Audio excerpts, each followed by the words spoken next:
ultra-confident contract, wasting away behind palace walls, Princess Charlene of Monaco started facing difficulties before she even married into the royal family. When Princess Charlene first met Prince Albert in 2000, she was, for the most part, a normal young woman. Of course, Charlene's successful swimming career set her apart from other young professionals. However, when it came to issues like choosing outfits, planning trips, and following royal protocol, Charlene enjoyed the kind of freedom that only a non-royal could experience. All that changed in 2006 on New Year's Day. It was then that Charlene and Albert began dating in an official capacity. During the early days of the relationship, Charlene realized that she no longer had the liberty to wear whatever clothes she wished. After all, the public began to view her as the possible future Princess of Monaco, and they expected her to dress the part. In an interview with Vogue, Charlene recalled the disastrous 2006 Red Cross ball, where she faced what she called a trial by fire for dressing too informally. The princess admitted, "I was literally a fish out of water. I thought it was all fun, and didn't give my outfit any thought. I had been playing beach volleyball all day, painted my nails red, and threw on a green dress. I thought I looked great at the time, but looking back, I realized that my debut into Monaco society should have been better executed." In addition to her fashion transformation, Charlene had to alter her workout routine to make her figure more princess-like. She dropped the weightlifting routine that she performed as an Olympian and instead focused on stretching. One of the biggest challenges of being a royal is dealing with the tabloids. Historically, royal brides like Princess Diana were hounded by the press. Unfortunately, during her engagement, Princess Charlene did not escape the intensity of royal media coverage. Just days before her wedding, Charlene was bombarded by a flood of rumors alleging that she was going to leave Prince Albert.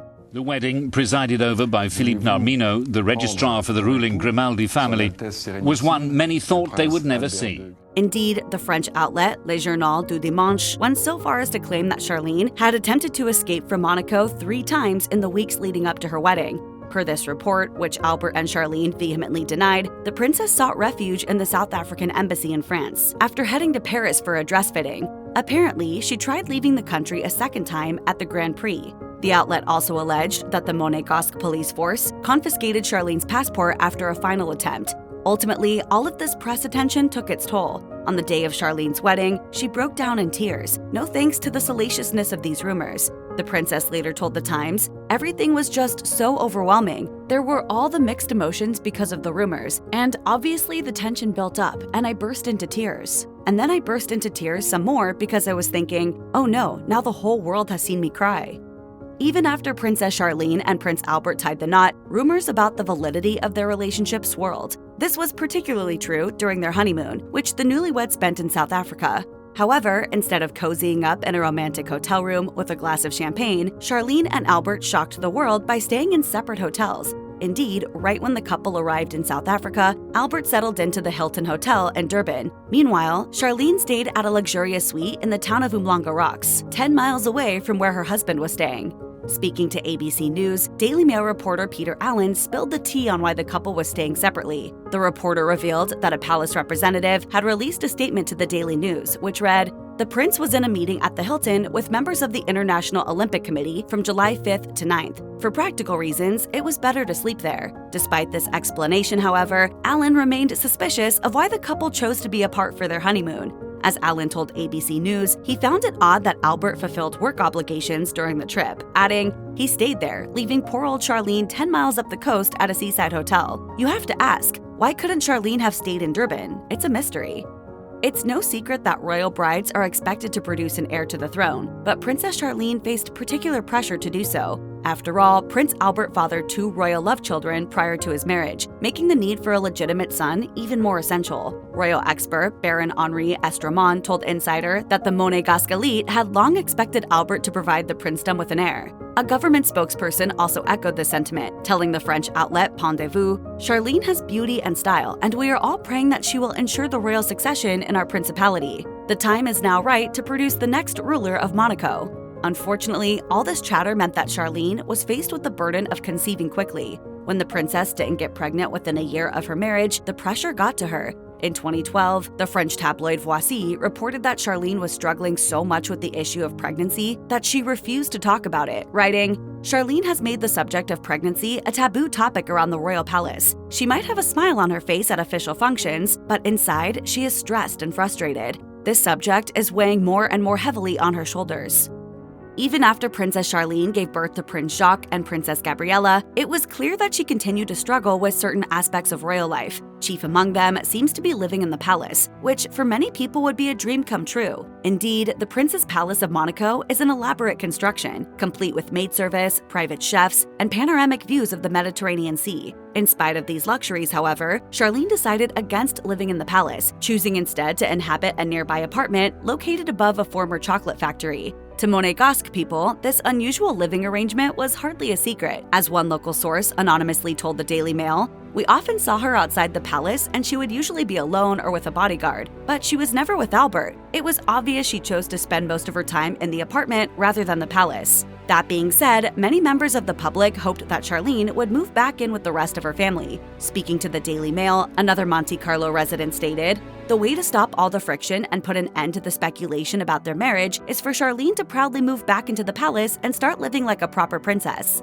Ultimately, though, Charlene's fans won't decide where she resides, and the princess's sister-in-law, Chantal Wittstock, has hinted that Charlene has no plans to leave the apartment. Royal life has not always been easy for Princess Charlene, a fact that has not escaped the notice of the public. Perhaps because of the princess's struggles, rumors began to circulate about why she remains active in an official capacity.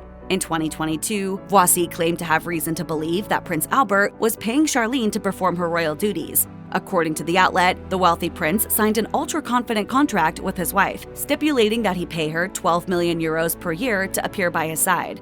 While this sort of arrangement would be considered highly unusual, not all royal insiders think it would be a bad thing for Charlene to earn a salary. One Monégasque source told the Daily Mail, "Of course the princess enjoys huge perks, but ready cash is not guaranteed. She's been through a very difficult time, so it would make sense for Charlene to try and secure her own guaranteed income." Albert and Charlene have long spoken out against the media's claims about their marriage. Speaking to the French outlet Nice Matin, Charlene was especially vocal about the way the press spread rumors about her while she was away recovering from an illness. "You want to talk about divorce rumors? I find it truly regrettable that certain outlets peddle rumors about my life, my relationship." I avoided princess parties, and it was hard to keep me in a dress. My hero was Zorro, so I wanted to be him. Over the years, a lot of people have portrayed Princess Charlene as a sad woman who has slowly been wasting away behind palace walls. However, as time has passed, this characterization has grown old. As articulated by a piece in the French outlet Paris Match, the palace has so many times had to invoke the image of a suffering princess that the Monégasques today find it hard to believe. The princess's friends agree that Charlene is not as powerless as the media has portrayed her to be. In an interview with People, one of her closest confidants reminded journalists that Charlene has a long history of showing resilience, saying, "Just to be honest, Charlene, she's an Olympian, and she's a tough cookie." This anonymous individual went on to debunk the idea that Charlene is somehow unable to fend for herself, adding, "She's a little bit of an iconoclast. She's her own person, and she's not a shrinking violet." If anyone doubted that characterization, they would only need to look as far as Charlene's ever-changing hairstyles. Over the years, the princess has used her haircuts to challenge old-fashioned notions about what royal women should look like. Her most controversial do was a partial buzz cut that she debuted at a Christmas fair in 2020. At the time, royal expert Nigel Crawthorne told the Daily Mail that Charlene, quote, "has shorn away Monégasque etiquette, making her perhaps something of a rebel." It has been obviously a very challenging time to be here. In spite of all Princess Charlene's struggles with royal life, she has expressed a strong interest in continuing her official role in Monaco. In 2022, the princess returned to the principality after completing medical treatment in Switzerland for a serious ear, nose, and throat infection. Like any young person returning home after spending a long time away, Charlene seemed content to be back on her home turf. In an interview with Nice Matin, she revealed, "I am very happy to return to my home in Monaco and to my family." Apparently, her time away reaffirmed what she felt for the Monégasque people. The princess shared, "I have received so many warm and positive messages when I was far from Monaco, and I am thankful for their support." Of course, following months of medical issues, Charlene said that she was hesitant to jump too quickly into her royal duties. She told Nice Matin, "My state of health is still fragile and I cannot go too fast. The path has been long, difficult, and painful."